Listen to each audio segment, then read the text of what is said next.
Beautiful ladies, మనం ఎదురు చూస్తున్న టికెట్లు వచ్చేసినాయండి. చూడండి, టికెట్స్ అన్ని వచ్చేసినాయి. ఈ టికెట్స్ మనకి రావడమే ఈ సంవత్సరం కొద్దిగా లేట్ అయిందండి.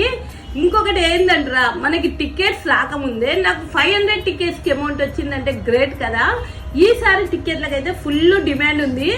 ఎందుకంటారా, మన కొరివి, కేసముద్రం, వరంగల్, ఖమ్మం, మరిపేడ, తొర్రూరు, ఇన్ని ఊర్ల నుంచి మన ఈవెంట్కి వస్తున్నారు. చాలా మంది ఫోన్లు చేసి అడుగుతున్నారు. ఇంకొక హుజూరాబాద్ అంట, నిన్న కాల్ వచ్చింది. జూన్లూరుపేట అంట, మా ఫ్రెండ్ కాల్ వచ్చి ఏంది ఇంత దూరం అంటే, వీళ్ళందరికి ఎట్లా తెలుస్తుంది అనుకుంటారు. నా ఇన్స్టా పేజీ నుంచి అందరు చూసి ఇట్లా శైలజ ఎవరు అని కనుక్కొని ఇట్లా కాల్స్ వస్తున్నాయి. మన ఊరోళ్ళము టికెట్ కొనుక్కోకుండా బయట వాళ్ళకి అవకాశం ఇవ్వటము కరెక్ట్ కాదు. కాబట్టి వీలైనంత తొందరగా టికెట్లు కొంటేనే మీకు అవకాశం ఉంటుంది. టికెట్లు అయిపోతే నేను మాత్రం ఏమీ చెయ్యలేను. ఫస్ట్ వరకు క్లోజ్ చేద్దాం అనుకుంటున్నాం. టికెట్స్ ఎర్లీ కొనుక్కున్న వాళ్ళకే టికెట్స్.